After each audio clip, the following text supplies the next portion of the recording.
The conference will take place today and tomorrow. We have 24 presentations in English that are going to take place, and we'll also have 8 in French.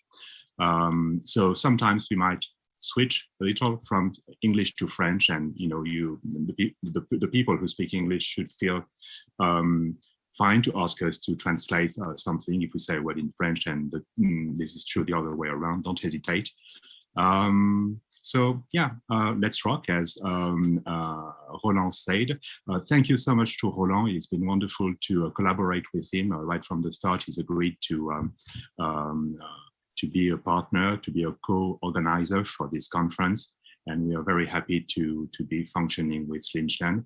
And now Marisa is going to present the rest of the partners that are part of this conference. Thank you. Hey everyone, a very warm welcome to those of you who are joining us this morning from various time zones around the world. We are so excited this weekend to dive into season 3 and really explore the richly layered interpretations and subjects and themes that come up in relationship to season 3, which in a way may not have yet received all of the attention that it deserves. Season 3 has received a very warm, critical response in many ways, but we haven't had perhaps enough time yet to really examine the types of scholarship that are emerging in relationship to season 3. So it's really, really exciting to look at the vast array of topics that will be covered this weekend. And I thank all of our moderators and our speakers who are here. I really also want to give a warm word of thanks to the various partners that we've been working with. Of course, right away, Lynchland came on board with the project, and Roland is one of the co-organizers. But I also want to thank 3 universities that were instrumental right away in getting things going for the conference. And they are the University of Cork in Ireland, thank you, the University of Liège in Belgium, and the University of 𝗤𝗏𝗪𝓏 in France. We also have a number of publishers and research journals that helped us along the way, particularly the Supernatural Studies Association's journal, who was very keen to join us. Thank you to them. Intellect Books is participating by offering a certain number of books that we'll be giving away this weekend throughout the conference. And they're also offering a discount code for books related to Twin Peaks. The same can be said of Fayetteville Mafia Press, which has published a number of books in relationship to David Lynch and Twin Peaks. They are also offering a discount code. I'll be posting those codes in the chat box at the beginning of every panel this weekend. I'd also like to give a huge word of thanks to the David Lynch School of Cinematic Arts. They have sponsored our Zoom upgrade and have been really wonderful about partnering with us. The Blue Rose magazine is also participating in our giveaways, and we thank them for their support. And the 𝗲𝓵𝗔𝗄𝓐, which is a French film magazine, is also participating in our giveaway. And tomorrow they'll be doing a presentation of a special issue that's coming out in just a few days, dedicated to season 3 of Twin Peaks. And I just want to make sure that I don't forget anyone, so please forgive me for looking at my paper, but I know that I'm always going to forget one person, and then you feel really bad afterwards. No, it seems amazingly, I have mentioned everyone and didn't forget, so that's a good start. So today we have 4 panels that we're really looking forward to on the topics of magic, ecology, in and around Twin Peaks, and cinema, TV, and screens, followed by a surprise party musical evening. So please feel free to join us for any or all of these events. The Zoom link will stay the same throughout the conference, so you can always join us at this link. And if you prefer, if it's easier technically, you can also watch from YouTube. We'll be keeping an eye on both the chat box here and on YouTube for any questions that you might have. At the end of each panel, there's a very brief moment for discussion, for questions, if you'd like to ask any. And finally, just as a reminder, if you're not familiar with Zoom, please do be mindful of the mute button please keep yourself on mute if you're not a speaker. Otherwise, we have a lot of background noise and it's difficult to hear people. You can always use the chat to ask questions, or if you have any technical issues, feel free. Okay, I think that's about it. Each panel paper is 20 minutes. I will be keeping an eye on the time, so I will be the timekeeper. And I hear someone isn't muted. That is an example. In any case, I really look forward to this, and thank you so much, everyone, for your participation, for being here with us. Oh, and we hope you have your supply of coffee and donuts, because you'll need that. All right, so we'll be opening our first panel today with Miranda Corcoran as moderator. Hello, Miranda, welcome. Hi, good morning. Sadly, my coffee is not damn fine. It's instant, so it's damn mediocre, but you know, what are you going to do? So are you all happy to get started, or would you prefer to wait until the hour? Let's wait maybe 5 more minutes just to let people trickle in. I'm going to go ahead and post the book links in the chat, so feel free to have a little look at those links. And I just wanted to mention, among those links, the Supernatural Studies Journal is completely sold out of its special Twin Peaks issue, which was printed, but they have re-released an electronic format that you can download at the link I'm about to post. So have fun with those links, and we'll soon get started. Thank you, Miranda, and I see that all of your panelists are here, so that's a good start. They are brilliant, thank you.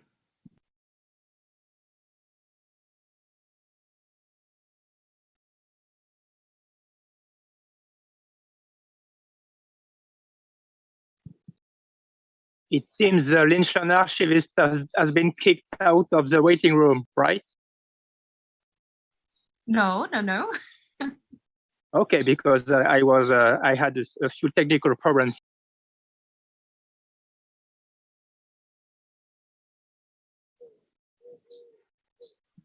You okay there, Roland? I'm okay. If everyone heard my intro? Yes. Good. Was a little afraid because there was a total blank on my phone here. I think we're waiting for someone to say, "Is this thing on?" It's on my line.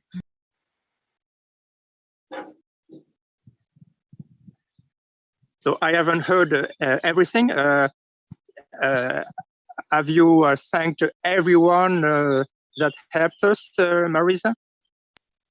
Yes, I've gone through all the partners. Miraculously, I didn't forget anyone. Great.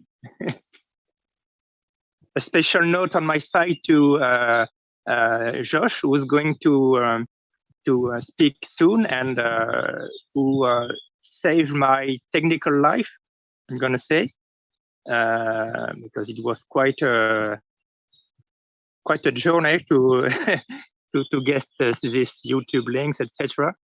And also thank you to my friend Hoover, who is a moral help more often than he thinks.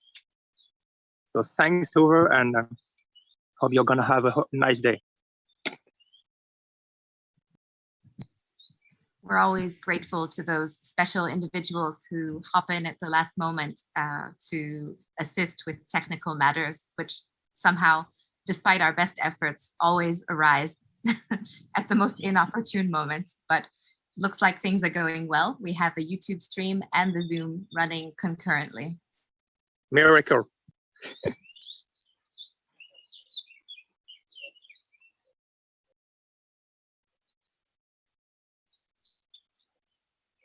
Okay, I think I can take my David Lynch glasses off.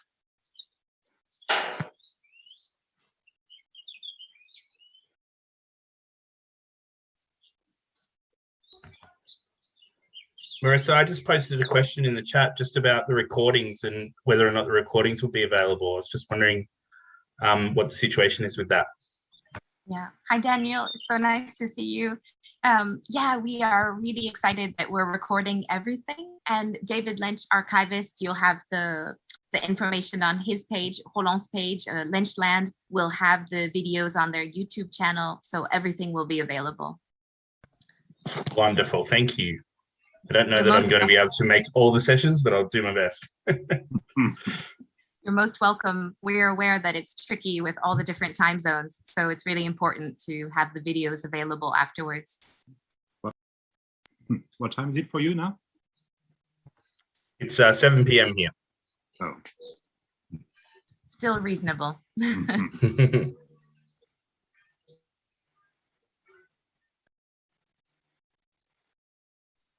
We still have a few more people trickling in.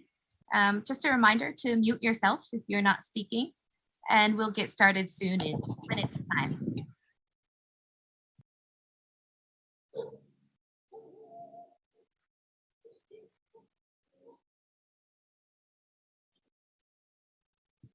And before I forget, there's one last person that needs to be thanked so much for this conference. It's Marisa, who's done so much work. You know, I'm very grateful for her help all along, and this conference wouldn't be the way it is today if she hadn't been here.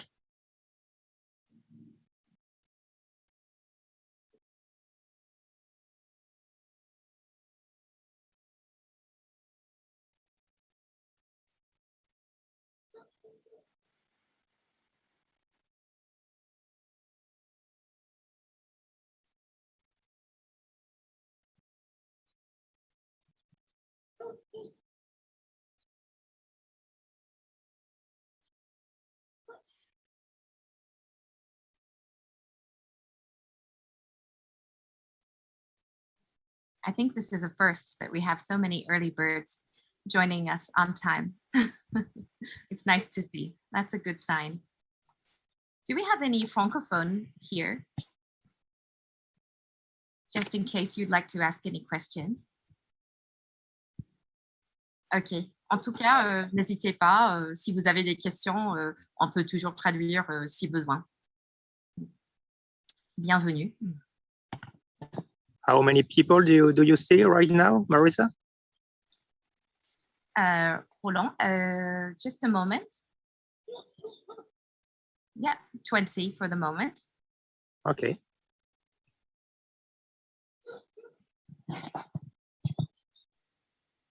Are we ready to go?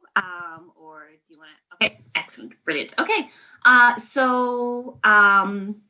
good morning and welcome to the first panel of our two-day conference. And this panel is on the subject of magic, which is a topic I'm really excited about. And I'm really interested to hear about all the different ways in which various forms of magic intersect with some of the ideas in iconography in the return. So we have two speakers, and as mentioned in the introduction, we're going with a fairly traditional panel format. Our two speakers will present their papers, and then we'll have some time at the end for questions. So I'm going to go ahead and introduce our first speaker. And our first speaker today is Beatrice Ashton-Lelliott from the University of Portsmouth.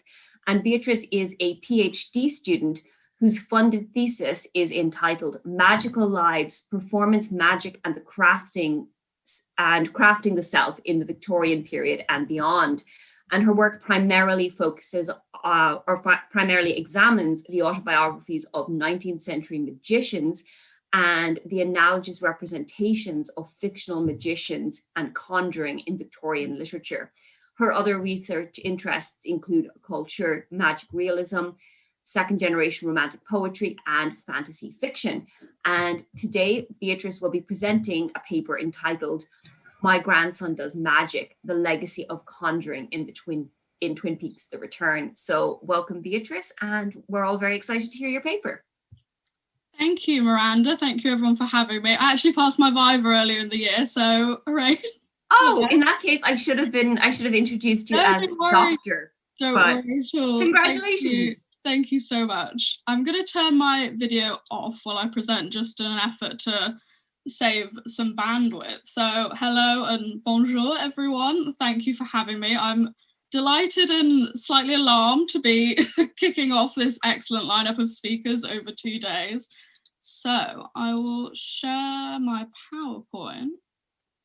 hopefully you can all see. Getting some nods, great. So I'll set my own timer as well. Great. So performance magic and sleight of hand have haunted the town of Twin Peaks since its original inception. The theatricality of Laura Palmer's posed hands in the Black Lodge, Donna's visit to Mrs. 𝓛𝓮𝓽𝓼 and her grandson, leading to her absurdist announcement and the title of this paper, after revealing his ability to transport handfuls of creamed corn, the Between Two Worlds poetic refrain describing a magician who longs to see, repeated throughout seasons 1 to 3. This is the background of magic and conjuring in Frost and Lynch's already surrealist world. The return makes use of many of the traditional elements of stage conjuring: clear boxes, curtains, playing cards, doubles, sudden disappearance and reappearances, the wider landscape of Las Vegas, and, especially in the tense coin trick scene between Richard Horne and the drug dealer Red, esoteric magic and mysticism are equally abundant, particularly through Lynch's use of the Hermetic phrase, as above, so below. But it is through exploring the role of performance magic and conjuring in the return, this paper argues, that we can find the overt foreboding of death within the series. In succinctly summarising the return's narrative and visual techniques, Dominique Chateau has noted that, quote, Twin Peaks 3 presents a very special form of storytelling at different levels: diegesis, story development, succession of scenes, rhythm, especially slow, dominant colouring, red, black, and so on. Chateau's comments have a natural progression, which I'd like you all to keep in mind throughout this paper, that the succession of scenes and rhythm in Twin Peaks Season 3 is reminiscent of the traditional structure of magic shows. Taking the coin trick scene between Richard and Red as its focus, this paper touches upon the variety of allusions to stage magic and conjuring in the return and their origins in the show's previous season and in Twin Peaks Fire Walk with Me. I also consider the role of the fan favourite character of the Log Lady in cementing Twin Peaks' engagement with performance magic in both the return and the unaired shorts created by Lynch. I argue that the proliferation of conjuring, particularly through the lens of the coin trick scene, and correspondingly understanding the death of the Log Lady in Twin Peaks The Return, is key to providing some context towards that classically surreal ending we saw at the end of season 3. This paper ultimately considers conjuring as a symbol of existential dread throughout every series of Twin Peaks, but specifically acting as an indicator of impending death in The Return. Before diving into The Return itself, I want to take you on a very brief whistle-stop tour of the general atmosphere of conjuring and magic, which forms part of the surrealistic atmosphere of the original series and Fire Walk with Me, the film. A consistent mantra of Twin Peaks is the original Fire Walk with Me poem, first heard as part of a monologue delivered by Mike, the one-armed man. The poem reappears at a crucial moment in season 3 of the show, but it is also important to examine the monologue itself, first of all. So I'm sure we're all incredibly familiar with this, but I'll just briefly read it again here. Through the darkness of futures past, the magician longs to see. One chance out between two worlds, fire walk with me. We lived among the people. I think you say convenience store. We lived above it. I mean it like it is, like it sounds. I too have been touched by the devilish one, tattoo on the left shoulder. Oh, but when I saw the face of God, I was changed. I took the entire arm off. My name is Mike, his name is Bob. The general magician of the mantra could be either a stage or a cult magician, but it is the removal of the arm which actually piques my interest here. From the late 18th century onwards, arguably reaching its peak in the sawing a woman in half trick, which some of you may be familiar with, which first debuted in the 1920s, magic has long been concerned with the removal of body parts. I'll return to the theme of disembodiment in considering Red's threats to Richard Horne, but for now, here are some visual representations of dismemberment in the visual culture of magic in its so-called golden age, which runs from sort of the mid-19th century into the mid-20th. They range from official advertising posters for well-established magicians to the incredibly lengthy Victorian text named Magic by Albert Hopkins and Henry Ridgely Evans, which details a range of decapitation and dismemberment tricks and also shows the inner workings of trick automata. On the topic of automata, it is notable that it is Mike who receives Dougie, the third Cooper iteration, into the Black Lodge during the denouement of season 3 with the words, "Someone manufactured you." This declaration is reminiscent of many magicians, and indeed generally their audiences' reactions towards automata, particularly in the 19th century. In the Memoir de Robert Houdin, the autobiography of one of the most famous performance magicians of all time, who we probably remember best today for inspiring Houdini's stage name, he describes his various interactions with automata, including one named the Turk. Robert Houdin is quick to bring into question notions of selfhood and agency in regard to these machines, asking a writing automaton directly, who is the author of your being? A question to Mike's answer to Dougie in The Return. Decapitation also features throughout The Return, with the ongoing mystery of where the maker's head has gone, and the meaning of his decapitated corpse being central to one of the main FBI plots of Series 3. In a 2017 chapter examining the role of Edwardian stage magic, Katarina Rime points out that the introduction of the buzzsaw in the early 20th century industrialized the magic trick of sawing a woman in half, which was, as I mentioned, first debuted by P.T. Selbit in the 1920s. Buzzsaws for the majority of Twin Peaks viewers may first bring to mind the series' original title sequence and interstitial screens, showing the buzzsaws of the Packard sawmill. Ryan describes how the use of buzzsaws in the sawing a woman in half trick recreates the onstage quote, victim as a log. It also conjured up a picture familiar from popular melodramas, the helpless lady in mortal danger, end quote. I think this reading of victims as logs is, through an obvious character who we'll return to shortly, equally applicable in The Return. The permeability of bodies in Twin Peaks is thus established from the start of the original series, and it will be vital when discussing Red's magic trick in The Return in the last section of this paper. Shelley Ayres, too, comments on the abundance of bodily violence in the book The Cinema of David Lynch, writing that the body itself is susceptible to the invasion of things, and it is precisely this problem that the heightened melodrama of Twin Peaks explores, end quote. An invasion cannot get much more explicit than a saw removing parts of the body. Of the variety of diegetic elements in the beleaguered second season of Twin Peaks, Mrs. Chalfont, also named Mrs. Tremont, which naturally causes viewer confusion in distinguishing her, or not as the case may be, from Alice Tremont, the woman living in Laura Palmer's former house at the end of season 3, is one of the most enigmatic minor characters. She appears in the company of her grandson Pierre, an amateur magician, and although the two are at their most unfathomable in the 1992 prequel-sequel film Twin Peaks Fire Walk with Me, here I want to briefly focus on their appearance in the original series, in episode 9 entitled Coma. This appearance of Pierre in episode 9 is especially notable, given that he is portrayed in the original series by Austin Jack Lynch, son of David Lynch, who exhibits a strong resemblance to the latter. The combination of Pierre's interest in magic and his visual similarities to David Lynch thus aligns magic with creation and ultimate power in the series, with Pierre arguably acting as an avatar for the show's own co-creator. Pierre's brief trick here is conjuring the creamed corn from the plate into his own hands.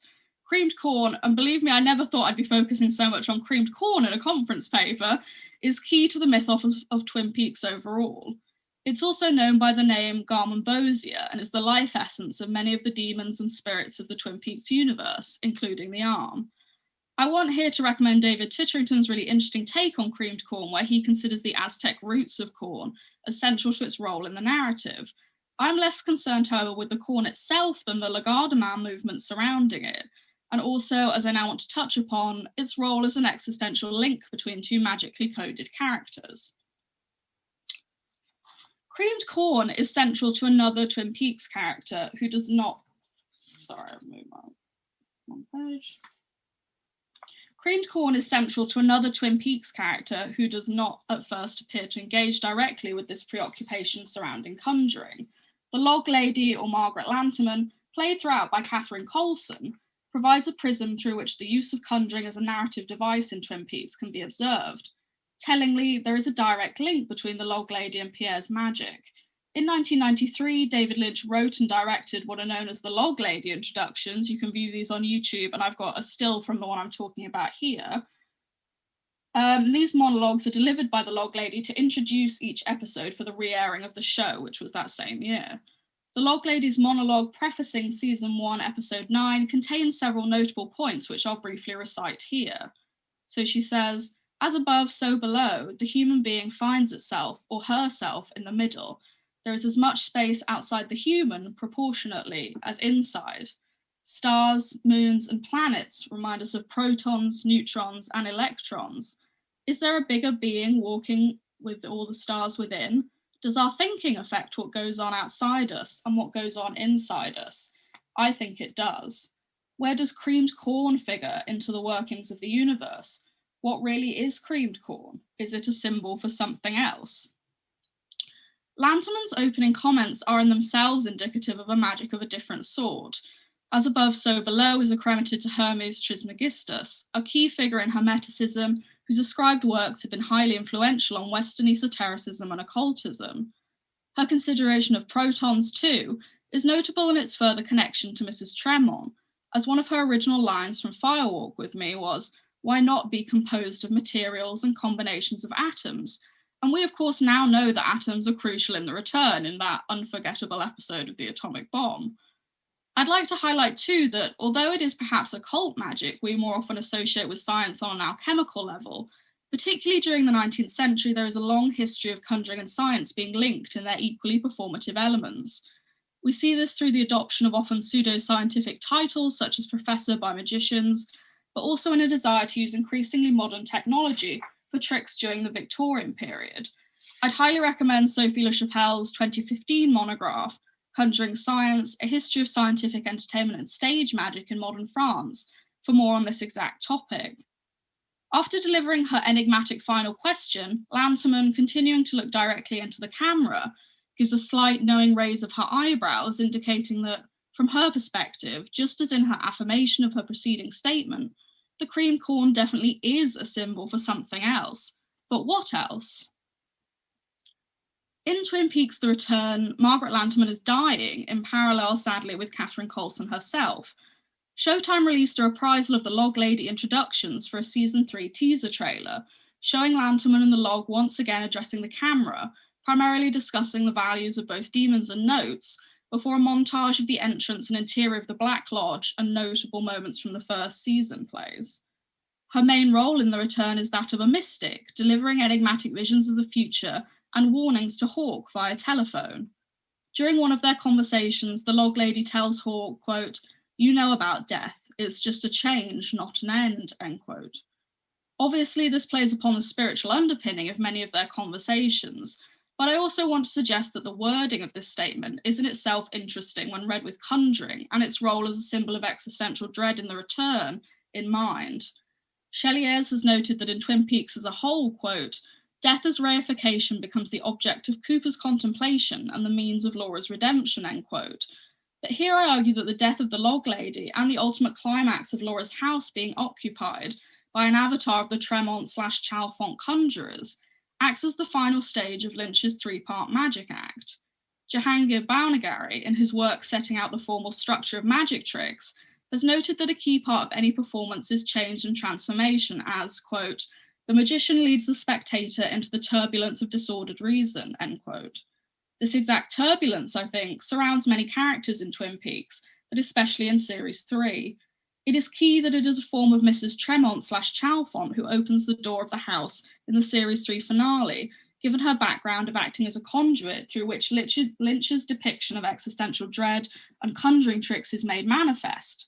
Whether we will ever see the hidden mechanics behind this trick, or indeed its true meaning, is another matter entirely. In the wider universe of Season 3, performance magic is equally present in one of the show's new locations, Las Vegas, the home of Dougie Jones, the third Cooper iteration, and a high concentration of modern magic acts such as Penn and Teller and David Copperfield. As Dominique Chateau notes, when Cooper emerges from the Black Lodge, mistakenly into the form of Dougie Jones in a Vegas suburb, he, quote, "has gained some special abilities and a thaumaturgic gift, and later exhibits, quote, a kind of guru-like telepathic power over things and others," end quote. All qualities which magicians openly cultivate through their stage performances. However, it is the drug dealer Red who moves in and out of various locations in The Return, who is most directly aligned with conjuring. His coin trick, performed in front of Richard Horne to intimidate him in episode 6, is a focal point in The Return which again involves a focus upon hands.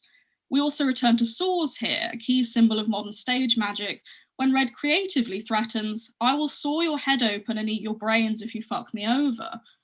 Earlier in this scene, Red also notably asks Richard if he has ever studied his hand during an awkward Tai Chi interlude. During this scene, Red and his henchmen are intimidating Richard Horne in a warehouse at notably the old Packard sawmill, when Red suddenly laughs slightly and takes a coin from his pocket, holding it out to Richard in the palm of his hand. The camera flicks between Richard's confused face and Red's look of concentration as he checks that Richard is, to use a common magic term, watching closely. The camera refocuses on a close-up of Red's hand, following his 𝗧𝗏𝗯 as he moves the coin around his hand until he suddenly flips it into the air. It's important to note here that there is none of the traditional Twin Peaks background music in this scene, a common feature of much of the return, only the whirring of generators broken suddenly by the ping of the coin being flipped and then spinning. The camera then refocuses entirely on the coin spinning in midair, centered against a concrete background. Slowly, the viewer and Richard begins to realize that the spin is going on for an uncomfortably long time. The coin revolves in the air for 30 seconds, and towards the end of its rotation, an ominous refrain begins to creep into the background. Richard is transfixed, and Red is watching his reaction throughout. When the coin finally lands, Richard visually flinches, then puts a hand to his own mouth, from which he produces a coin in confusion.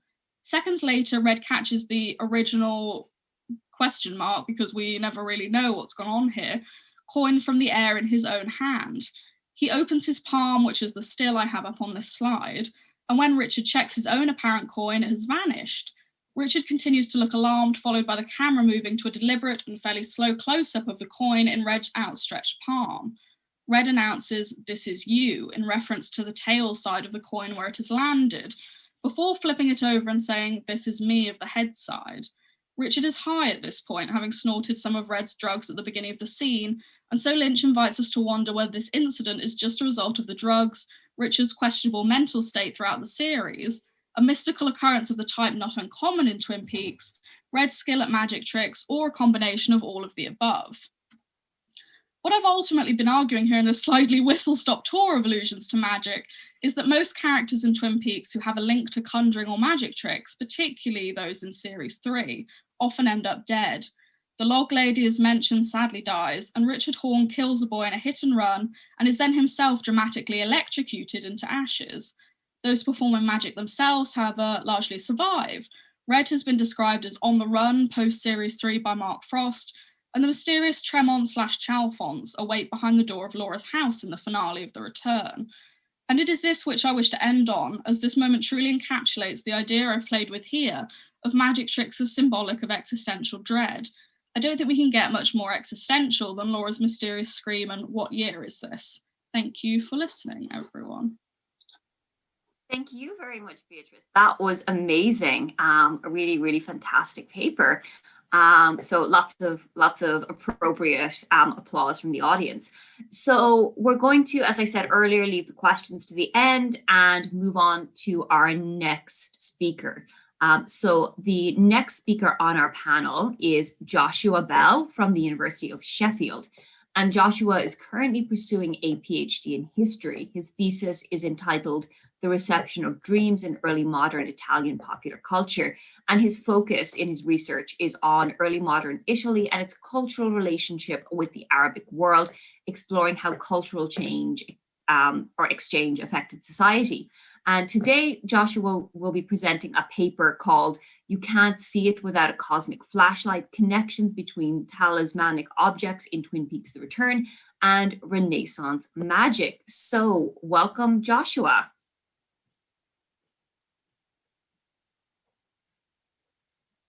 I think you might still be muted there if you're... Hello. Yeah, there you go. Yeah, I'm just struggling with my presentation. I'll just be like 1 minute. Oh yeah, take your time. If you have any questions, I just want to say, as well. that was an incredible talk we just heard. As somebody who's interested in magic, I was just sat there with a huge beaming smile on my face, and I'm really scared to follow that now. Oh no, don't be. It looks like there are going to be lots of interesting points of overlap and intersection between the two papers. So I'm really excited to see that. if you're having any trouble with the presentation as well, do give us a shout. We might be able to help or direct you with some of the technical issues. Basically, because I'm streaming the conference, I need to get the presentation from my computer to my laptop, which I was struggling to do. So it's only going to take me 1 second. Okay, no problem. Take your time.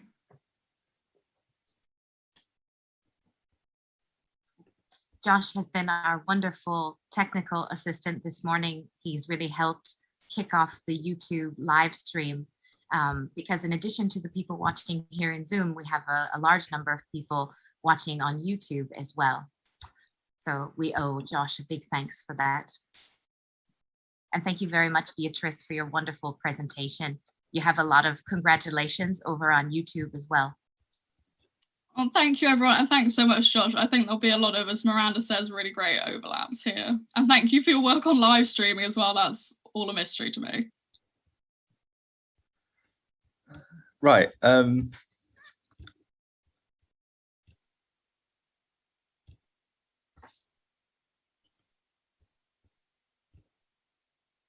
Yeah, I'm gonna need a minute. Oh, that's fine. Yeah, no problem.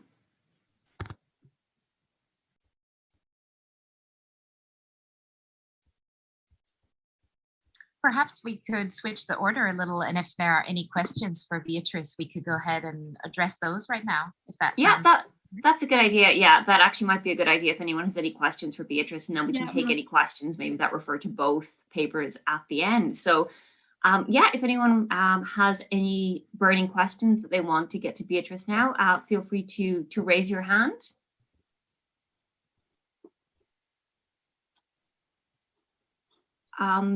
If other people are still thinking about it, I wouldn't mind using my position as moderator and asking a question, because I was kind of interested in the point you made about the buzzsaw, because I didn't realize that buzzsaws were used in magic. I always kind of pictured the old-fashioned sort of, manual saw. And the minute you said it, of course, I did think of the opening sequence of Twin Peaks. And I was wondering if you wanted to maybe comment a little bit more on that connection, because I always felt like the image of the buzzsaw in the original series credits was very sort of ambivalent. Like a lot of shows would use that as a symbol for, the destruction of the natural environment. But in Twin Peaks, that iconography of the buzzsaw seems kind of, as I said, ambivalent. Like there's a sense that, perhaps it's leading to creation, because in sawing the logs, it's leading to the birth of something else. So I was wondering if you had any ideas or any points you wanted to make about that connection, the use of the buzzsaw.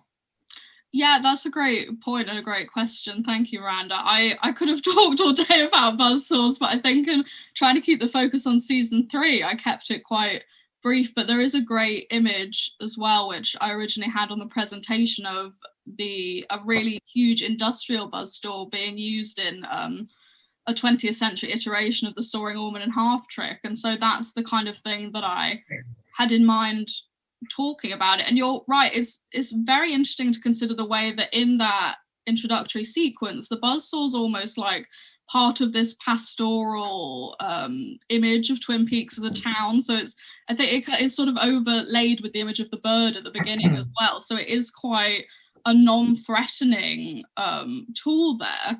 And I think just switching sort of a perspective and thinking about it in relation to being that destructive force, which, as you said, the opening sequence, I think, tends to stay away from. But it's really interesting you said that it can be a tool of creation, because I think that's partly what's going on here, if we're going to read it this way as a symbol of magic, is that magic tricks are obviously so focused on creating new things and transforming things which are there already. So I think the location of the Packard sawmill was a really interesting choice for that scene between Red and Richard, in terms of his whole coin flipping thing and his own focus on hands. And I've watched it a few times now, and they're sort of out in a warehouse somewhere. It would have been interesting to see them maybe like among the ruins of the burned down Packard sawmill. But I think it's such an interesting tool to sort of follow throughout the series, because we don't also see it particularly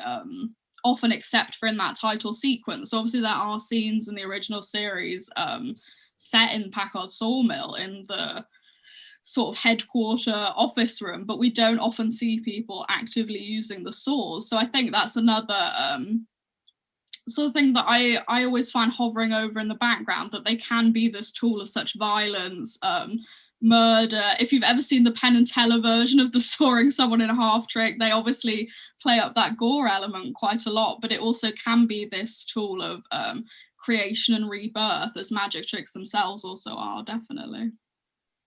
Absolutely. And that actually kind of makes me think as well of the, you know, obviously the famous atomic bomb episode, where, you know, the atomic bomb is simultaneously a tool or a symbol of creation and destruction. So there's probably a lot of really interesting overlaps there. Does anyone have any other questions or anything they'd like to ask Beatrice at this point?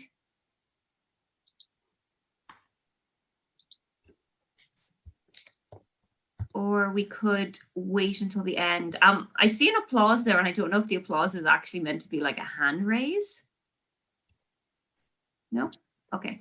Any other questions or comments from the audience at this point? Sorry, that was a hand raise. It was a hand raise. Okay, brilliant. Please go ahead, ask your question. The question is, thank you very much for your talk. You alluded to people being sawed in half in the films. What you're talking about makes me think of movie magic, of editing, of cutting and montage, the creation of magic through film, and of course Lynch in some ways creating the magic in the edit. Are you connecting these in any way in your investigations? I think, yeah, definitely, you're so right. That is a topic that many people have sort of considered, of directors and editors, obviously magicians in themselves, in the way. I hadn't actually thought before, so thank you, Simon, for raising that about the physical act, which we don't really have anymore, but of cutting the film. And obviously there's a sort of recreation of that there. But definitely, I think in applying this whole lens and really focusing on magic, as I often want to do, we can draw so many parallels between Lynch and Frost as the creators of Twin Peaks and the way they edit. They have, I mean, famously very differing levels of agency across the original series, but the sort of power they have, especially in the return, of being the sort of people behind the curtain, as it were. And I'm really interested in this idea of whether we will ever see the inner workings of the magic trick, as it were, because they are obviously so guarded, as it should be, about sort of the inner meanings, if there are any to be found behind the series. But definitely, I think that's a really great comparison to draw between the role of directing and editing and performing magic tricks, definitely. Cool, thank you. Just see Josh is ready, I think. Yeah, he is. He's ready to go. So in that case, I think if we've any more questions, we can keep them to the end. And I think, as I said, because there are some interesting intersections, I think there'll be a lot of questions addressed to both Beatrice and Joshua. So in that case, let's go.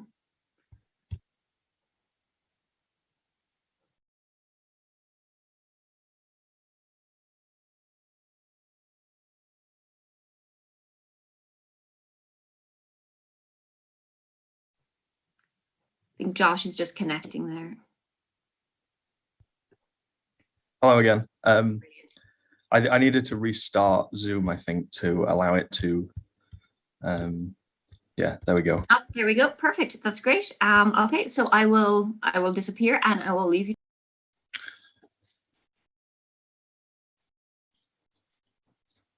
Okay, so connections between talismanic objects in Twin Peaks Season 3 and Renaissance magic. So there's no denying the overwhelming esoteric nature of Twin Peaks, you know, from interdimensional waiting rooms, tulpas, golden shovels, to a talking log which delivers prophecy. The fabric of Twin Peaks is woven with this silk of occult philosophy. Aleister Crowley, Jack Parsons, Helena Blavatsky, each of these historical figures play a role in the mythos of Twin Peaks. When trying to understand what is really going on, these names always crop up, both in Mark Frost's books, but also within the show itself. When trying to understand what is really going on, and to kind of Sorry, I think that the show illustrates that these figures are vindicated, that their research in reality was true, that they were onto something. One thing which binds them all together is their interest in the surreal aspects of reality in occult magic, in talismanic practice also. Each of these recurring figures in the Twin Peaks universe have direct connections also with Renaissance ideas of magic. So Blavatsky, Crowley, Parsons, their ideas wouldn't exist without this foundational history of Renaissance magic. So there are three aspects to this. There's the magic and esoteric theology of Twin Peaks. There's the figures which exist within the Twin Peaks universe, but also within our universe. And then there's ways in which kind of Renaissance magic and occult practices can be applied to Twin Peaks. So Renaissance philosophy and the development of theological and occult practices has had an observable impact on the Twin Peaks universe. By understanding more about Renaissance magic, we can generate new theories, new ideas, and explore new avenues of research in conjunction with the world of Twin Peaks. This paper, it won't be extensive or expansive on specifics within the show, but instead focus on some key case studies. When applying various Renaissance ideas to objects and events in Twin Peaks, we can at least in some way try to explain what is happening, what we're seeing on the screens. And we can generate an identifiable model in which these spiritual objects exist and interact with the world of Twin Peaks. So as a disclaimer, I'm not implying that Lynch or Frost knew of these connections when writing the show, or that any of these connections are intentional.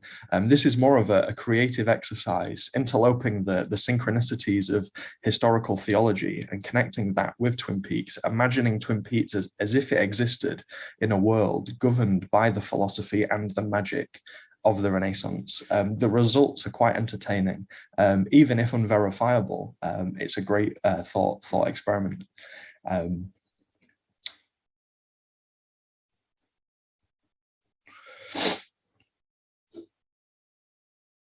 So wrestling with the enigmatic mythology and esoteric spiritualism of Twin Peaks to glean new and fascinating perspectives, it's what we love to do as fans. And it's why I imagine we're here attending these presentations. The world of Twin Peaks allows the viewer space to bring their own perspectives and interpretations to the table. With Lynch and Frost sheepish to give us any answers, it's up to us to offer forward our own ideas. Twin Peaks could be defined as a cultural artifact which represents a meta-transmission of spiritual and religious ideals throughout human history, as multiple archetypes and literary references can be given and expanded on significance when contextualized alongside Twin Peaks.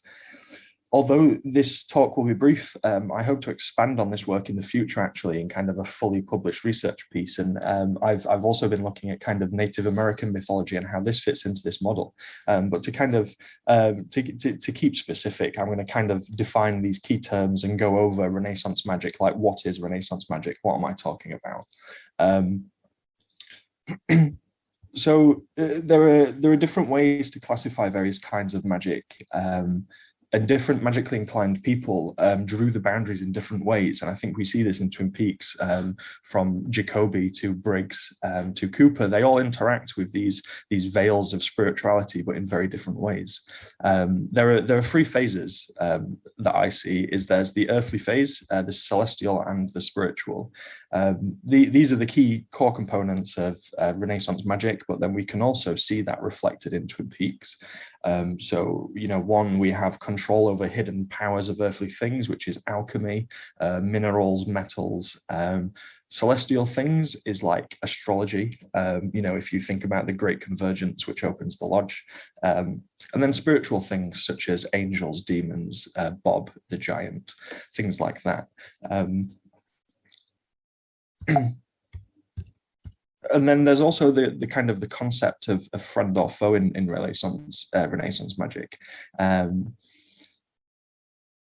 So, there was this supposition that magic was a way for humans to control cosmic forces.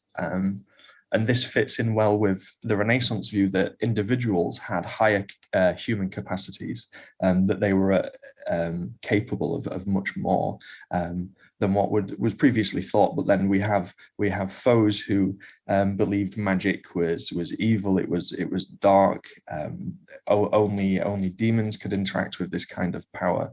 And because of this, there was multiple avenues in which magic was practiced. So there was the attempt to put yourself in God's place, which was a way to reach the level of God, to reach a spiritual existence in which you were equitable with spiritual powers. We can see this either in Briggs' quest for love, or in Mr. C's quest for absolute evil in 𝗤𝗍𝗍. So in terms of celestial influences, this is a bit more bit more obvious. So, if you kind of believe in the sun, and you think that the sun is like a great source of power, then surround yourselves with objects that resemble the sun. And I think in Twin Peaks, we see a lot of practice with objects, which kind of reflects this attitude. So talismans, all of this ties into talismans, because from the source of power to whether you're a good magician or a bad magician, it depends on what your talismans will look like, but it will also depend on their power. So what can attract celestial influences? What kind of objects harness this power? Well, stones and metals, plants and organic objects, cherry pie, vapors or smells, sounds, words and songs, acts of imagination, acts of reason, acts of contemplation. So just to list a few examples of amulets, rings, things such as that. So what I want to do now is I want to go into a particular example.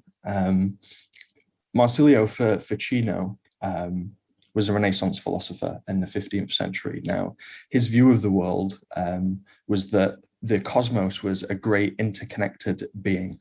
It was a system based on intricate harmony, sympathy, and correspondence, both spiritual and material. Concepts such as alchemy and magic are seen as a practical way of experiencing the unity of the cosmos. And then I think this is very similar to David Lynch and the way that he feels about the unified field. So just to kind of, if we look at this, we see that there's a kind of a base level of existence which exists, and then there are multiple layers through which consciousness and spirit can travel. And if we reflect David Lynch's belief system in the unified field, I think that then reflects quite strongly in Renaissance magic. And then here we have another example from Renaissance magic of ascending the ladder, of moving forward on a journey from the earthly realm, from lower states of being into the heavenly realm. And I like this image in particular because it reminds me of season 3 and what we see with Cooper's journey in the beginning, where he enters the castle.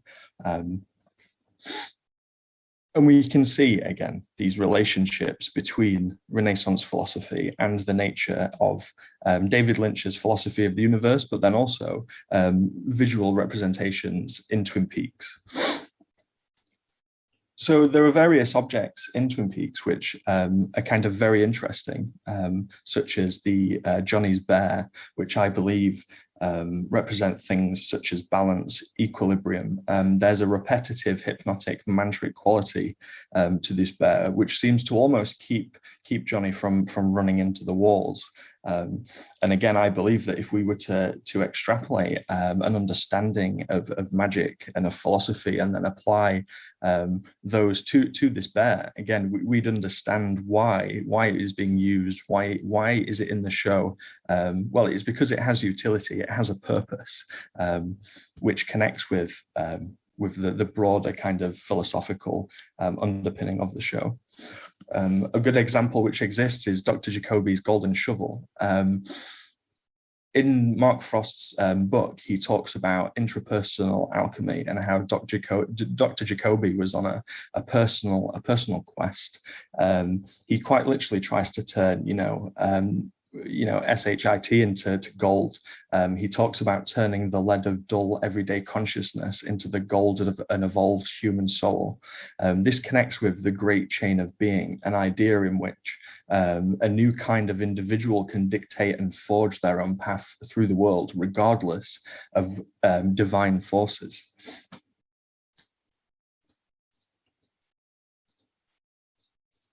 And then if we think about some other key examples, such as the hotel key, the hotel key is intrinsic in Cooper's return to some. We have the idea of Freddie's green glove, which represents power and purpose. There's cherry pie, which represents food, health, prosperity, but is also connected with dreaming. And in dreaming, there are lots of avenues which can be explored in Renaissance magic as well. And then another final example I'll just go over is the concept of the owl cave ring, which is one of the key astrological talismans. It is a ring which is imbued with power to protect. It can transport, it can be an object of deception. It is used as a tool, as a weapon, really, in this battle between good versus evil. So is the ring, is the object itself neutral? Or does it represent one of these sides, as referred earlier to this concept of friend or foe? But also occult magic, the gold of the ring, the Formica table. Gold can represent the immaterial, the abstract, chastity, but it can also represent power.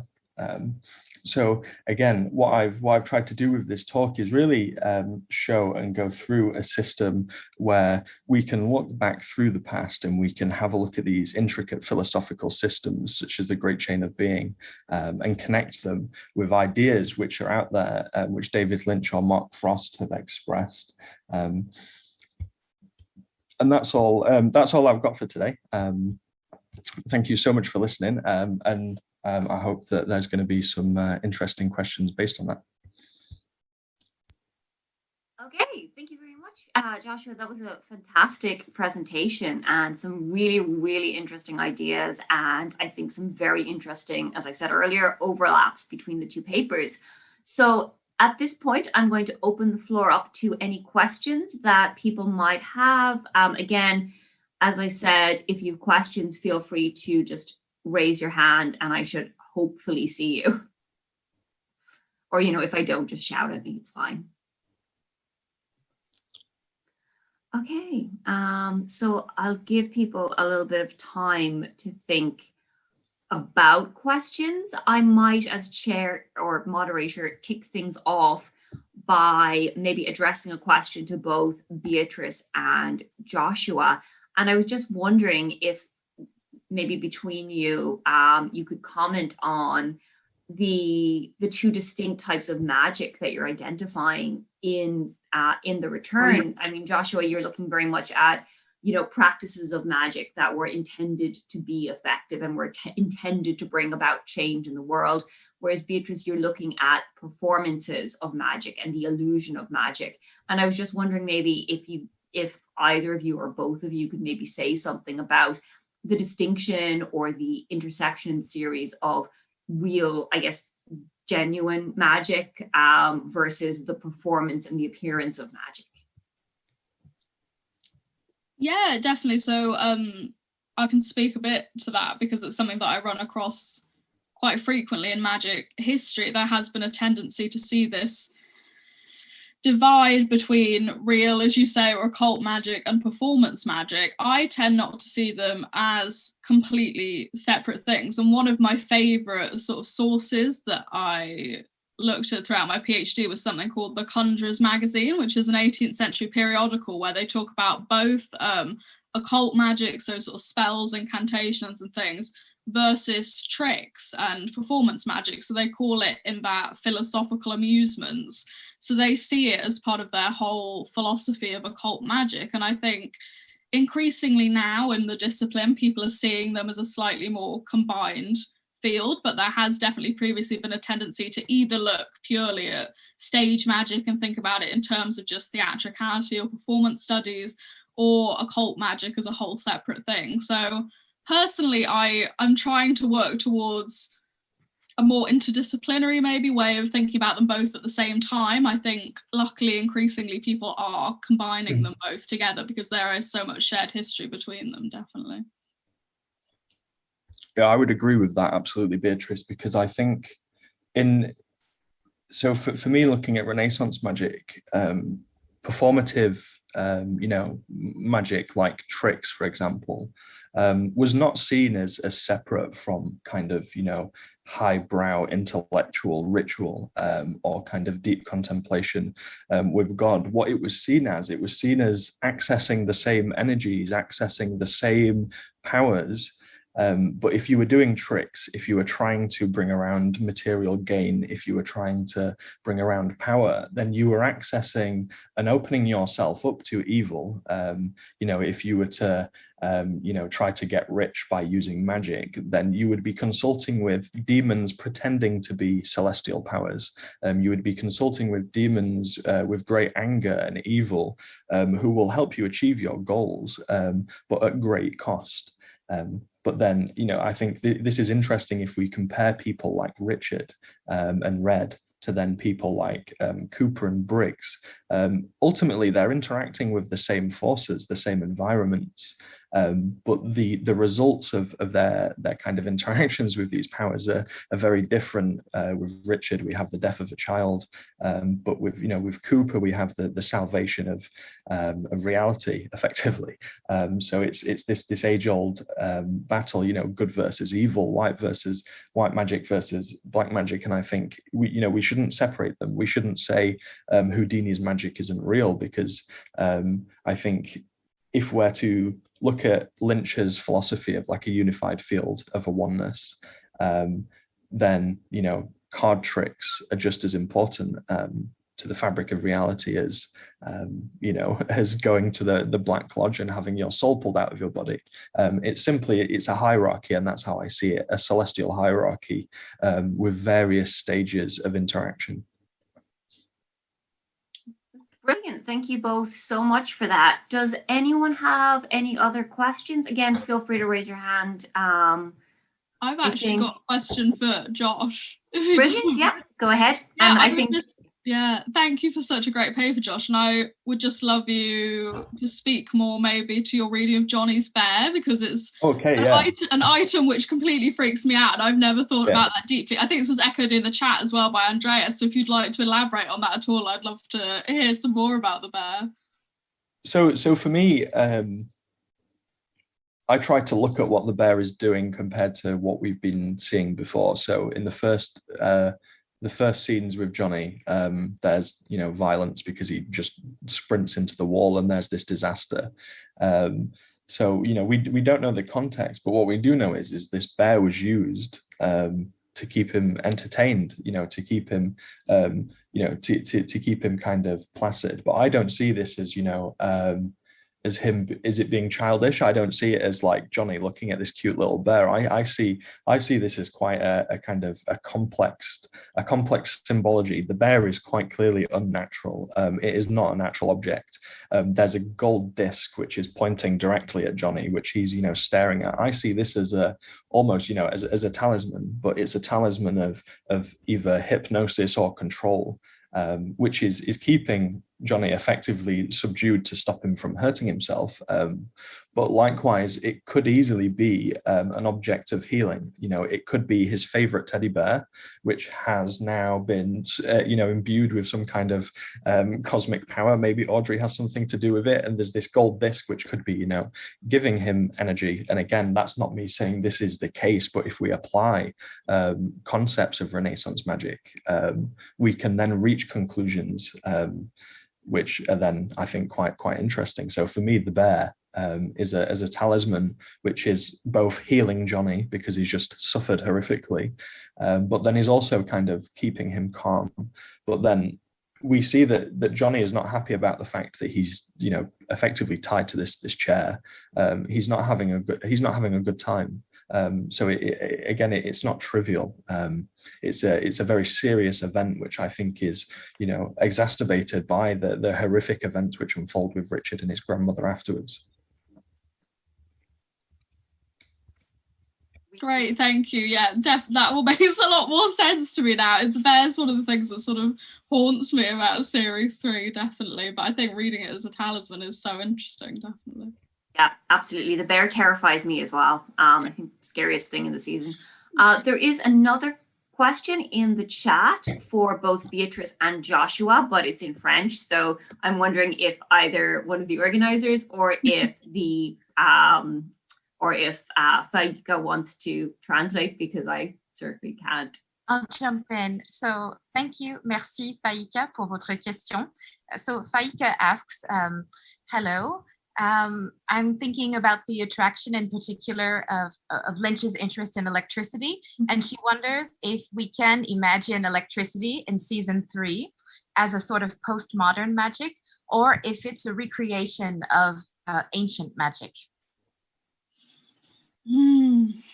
I believe it's I believe it's both. So again, I think it's looking at what do we see as the reality of the universe of Twin Peaks. So what do we know about Lynch's understanding of the world? So you know, electricity is a form of energy which exists, you know, throughout the kind of cosmic hierarchy in the physical world with appliances, but then also, you know, it exists at the deepest levels of the universe, but then also at the highest. You know, I see, you know, in terms of postmodern representation of magic, I kind of think that electricity is something that the ancients wanted to understand, because they understand static. You know, they might not have had circuitry or wires, but electricity as an energy force, it exists. It's something that we've been able to harness, but we didn't invent or create electricity. And I think Twin Peaks is very good at showing that there are forces which underpin reality, which existed and operate beyond us as individuals, and that electricity is then also, you know, a method at which spiritual forces can travel or communicate or interact with the world. Yeah, so that you know, that's how I see magic, by electricity. Sorry, by again just going through this process of how does David understand the world? How did the philosophers which inspired Mark Frost and Twin Peaks understand the world? And then, you know, what conclusions can we draw from that? I think, you know, just saying this, you know, Franck, he's like a great inspiration of this this process, because in the Lynchland group, you know, every day he's doing what I'm doing. He's looking back through history and philosophy, and he's not saying this is exactly what Twin Peaks intended. It's you know, this is a really awesome synchronicity throughout history, which we can connect because of these shared beliefs, these shared systems, which then create exciting like conclusions. Yeah, I think I would just add, coming from, obviously my background is more within the 19th century and the Victorian period, where electricity and science were often seen as sort of emblems of modernity. So I would be tempted to read it more as postmodern in a way, but I think Josh has done a really good sort of summary there. I think it's easily readable in either way. I'd be tempted to say that scenes, especially such as the one where Richard is electrocuted, which I wish I'd looked into a lot more now, because I think it is so symbolic of a lot of the confluences throughout the return between science and magic and where that all sits together. But I think electricity, you're right, is so sort of key to so many important scenes, particularly in the return, that I'd be tempted to read it as postmodern more than relating to ancient magic. But again, that's just my own bias in terms of thinking about science and magic in the 19th century. And again, I'd really recommend Sophie Le Chapelle's work for anyone interested in that sort of overlap in relation to performance magic and science in that period. Yeah, to expand on that as well, I think one interesting idea that I have is that Twin Peaks is not a show where they kind of say like, hello viewer, this is what is happening right now. When we see Gordon Cole's server room in the hotel and there's all of these machines, I kind of see that as, you know, the Blue Rose Task Force understands the supernatural nature of reality. They know that electricity is connected to this hierarchy of celestial magic, and their technology is effectively plugged into that as best that they can know, and that's how they were able to set this trap. You know, Richard was electrocuted, but you know, we can assume that it was Briggs or that it was the giant, but we can also interpret that perhaps it was Gordon Cole who set that trap. You know, with the technology that he has available, we don't know if the Blue Rose Task Force actually has, you know, a connection to this energy, because they wouldn't, you know, they wouldn't sit around in the office in the hotel room with Diane and Tammy and say, hey, look at our machines, which are connected to the Black Lodge, which have all these power. You know, they would just, the machines would just exist in the background as props that are normal for Albert, for Gordon. And they wouldn't, you know, they wouldn't explain that to us, to the audience. It's up for us to understand the kind of the reality of the show, and then to try to work backwards from that and say, well, okay, what is this? Is it simply just a computer, or is it a computer which could be plugged into something deeper? And again, when I say both, I think, yeah, there's the postmodern interpretation, but then there's also this ancient reflection. And I think that the strongest interpretation is one which accommodates both.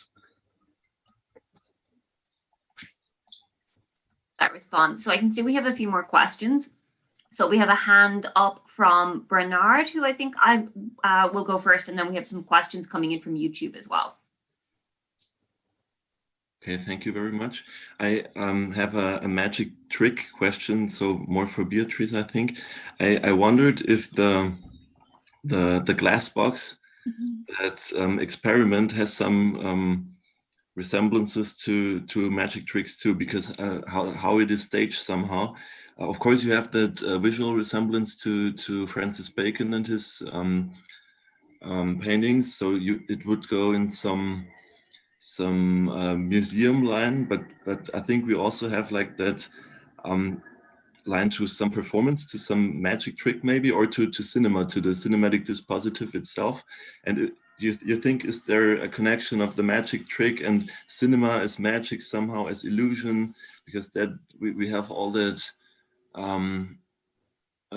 like objects like the veil and stuff like that all over the show. So magic, cinema, the dispositive, the glass box, do you think is there some connection, or is it something that I just make up in my mind right now?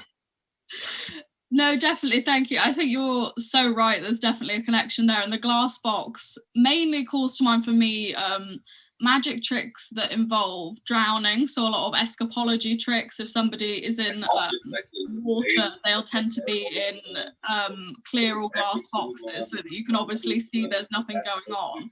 I think in terms of cinema, there's definitely that great part in The Return where Cooper's sort of looking physically behind the curtain, and he's sort of looking out, I think, across the road in the desert. And so that, I think, is a really unique image in terms of thinking about the relationship between, again, looking behind the curtain and sort of the relationship between magic and film. But the clear box is something I really want to think about more, because it only struck me rewatching it the other day how much we sort of see of it and how important it is in obviously Cooper's whole journey throughout space and time, that he's trapped in this one glass box. And I think in terms of, it also has quite an interesting cinematic legacy, because for me, and maybe this is just because I'm obsessed with The Prestige and that's obviously what inspired me to do this work, but it's very similar to the glass box that sort of the clones are drowned in The Prestige. So that's sort of what it brings to mind for me. But definitely it's mostly linked to escapology in terms of magic history. So again, there's some quite interesting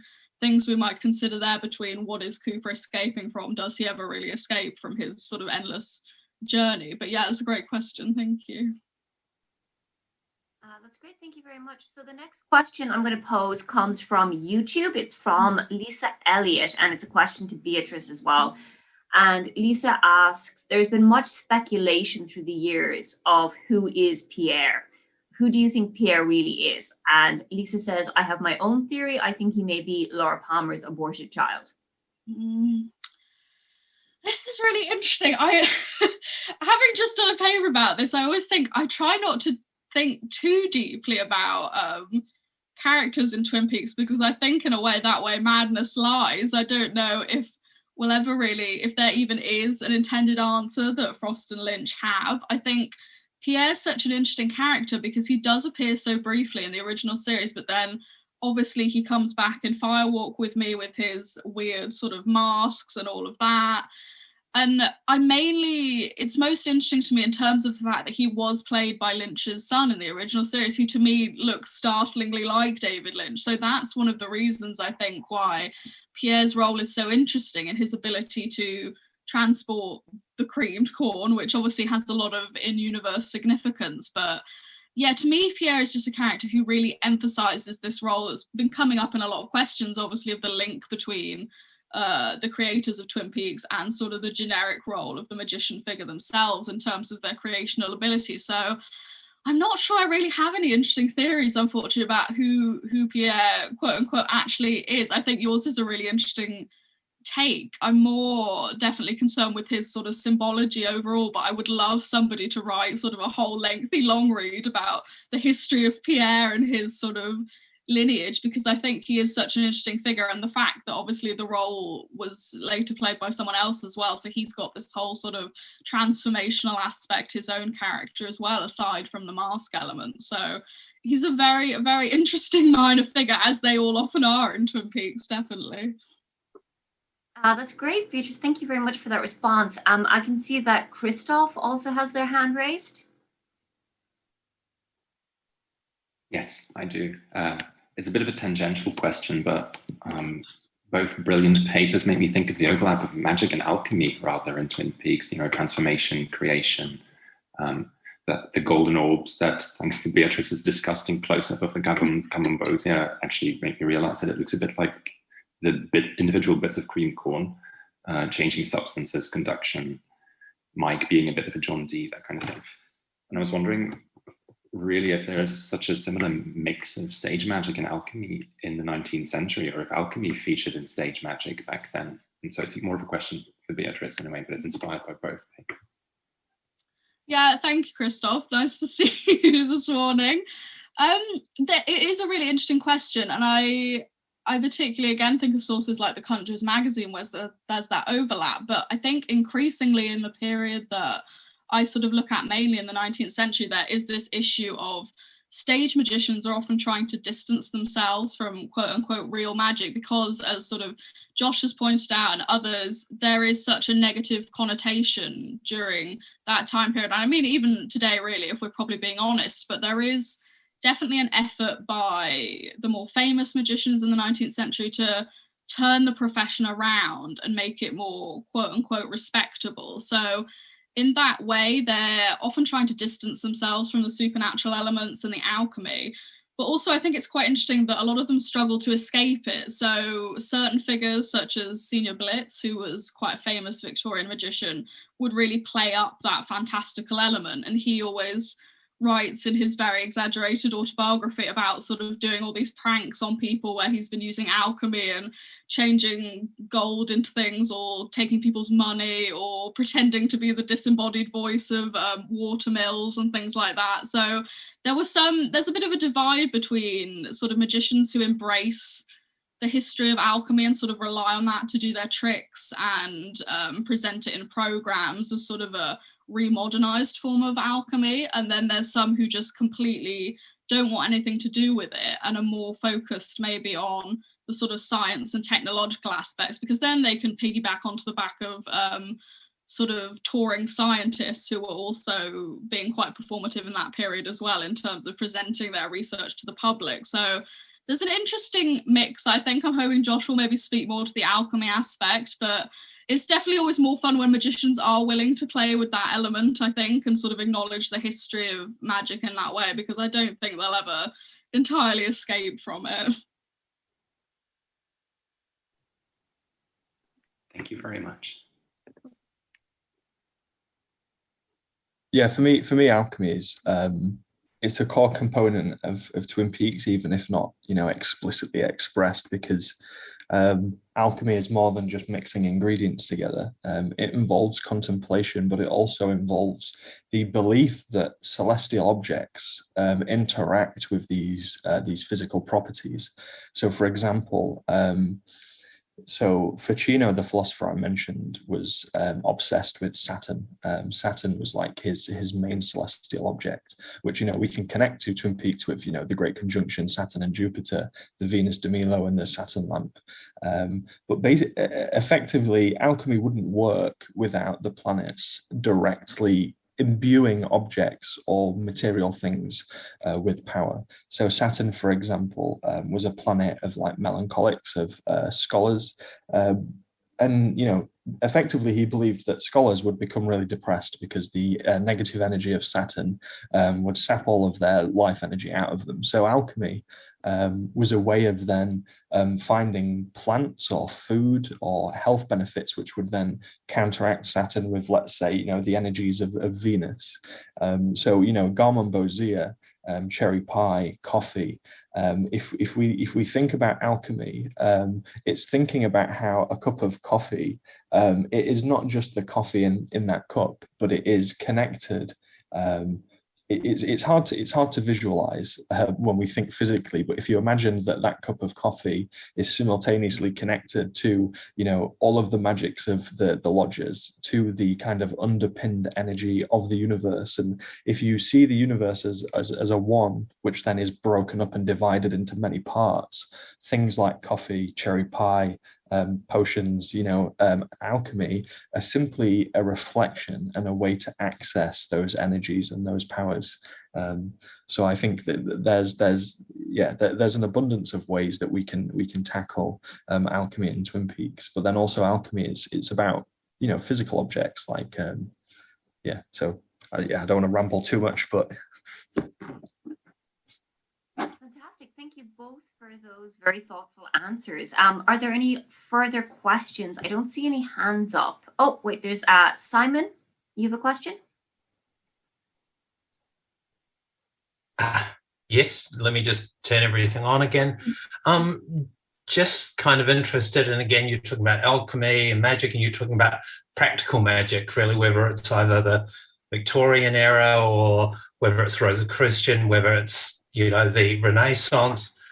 But in terms of talking about it as a space of spiritual development, as alchemy as self-development, like Gnosticism, like elements of mysticism, have you guys thought about that and linked it potentially with Lynch's his own transcendentalism and his transcendental meditation as Eastern philosophy, and of course with Frost's interest in Jung as well, which again links back through Joseph Campbell and all those other people to personal development rather than actual physical magic in the world. It's about self-realization.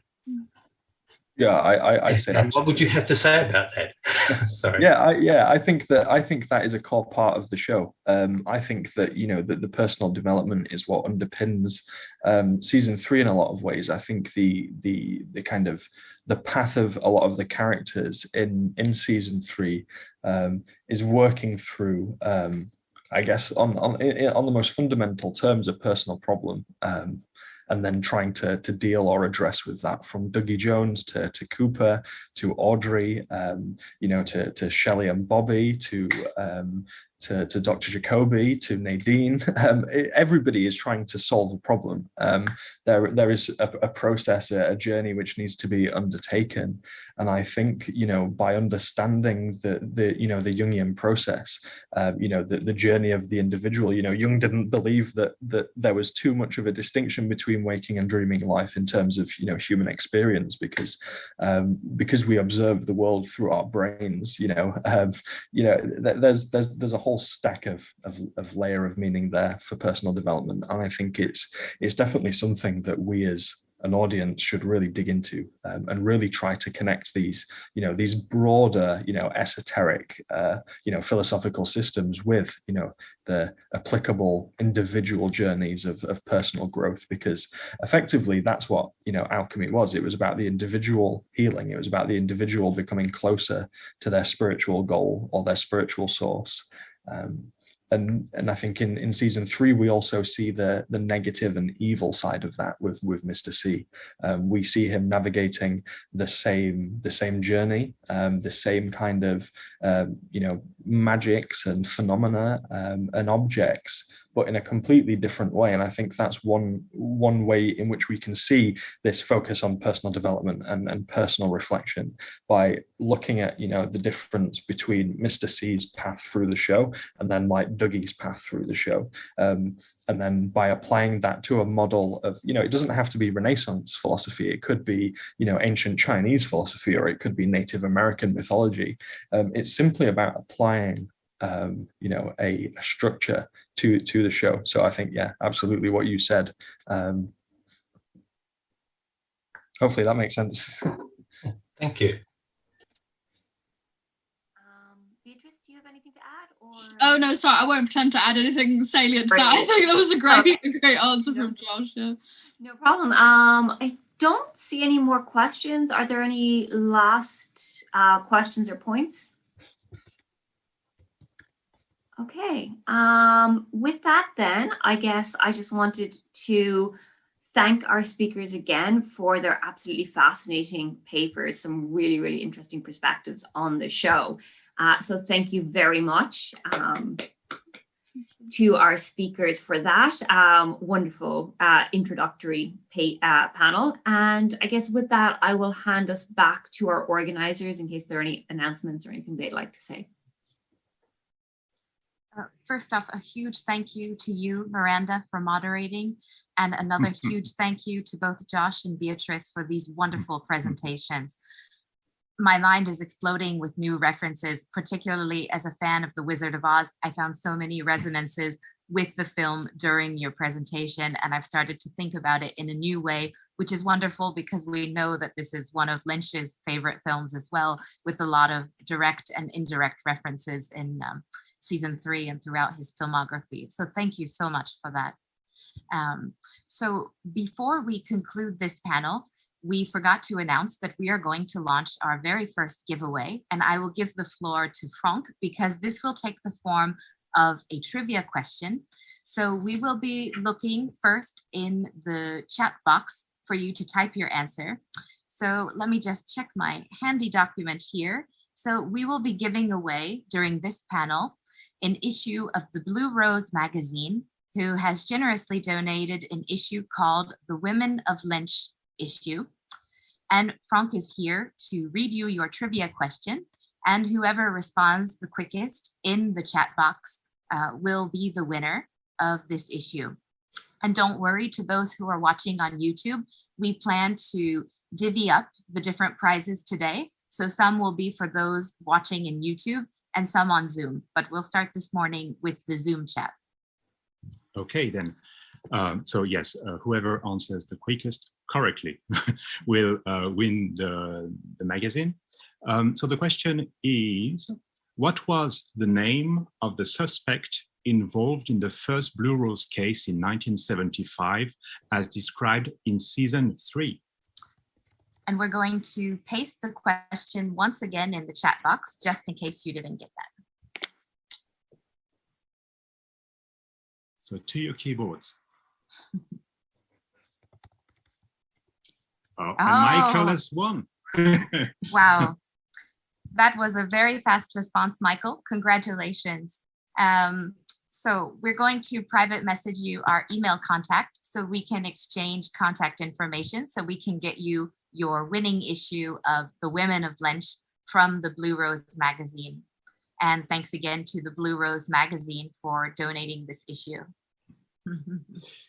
Yes, I want to join Marisa in thanking everyone participating in this Zoom this morning. Miranda Corcoran for being our moderator, and the two panelists, Beatrice and Joshua. Thank you so much. Your talks were wonderful and I learned a lot of things. It was a very good start for this weekend conference.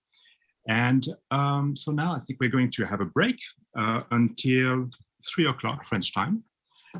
At which time we will have the second panel of our conference that will be dedicated to ecology, and it will be moderated by Leah Richards, who's in charge of the Supernatural Studies Association. Okay, so once again, just as a reminder, we use the same Zoom link throughout the weekend. So all you have to do is come back to join us here at 3 o'clock French time. Thank you so much to those of you who joined us today, and we hope to see you again throughout the weekend. Merci à vous tous. À plus tard. Thank you, guys. Thank you.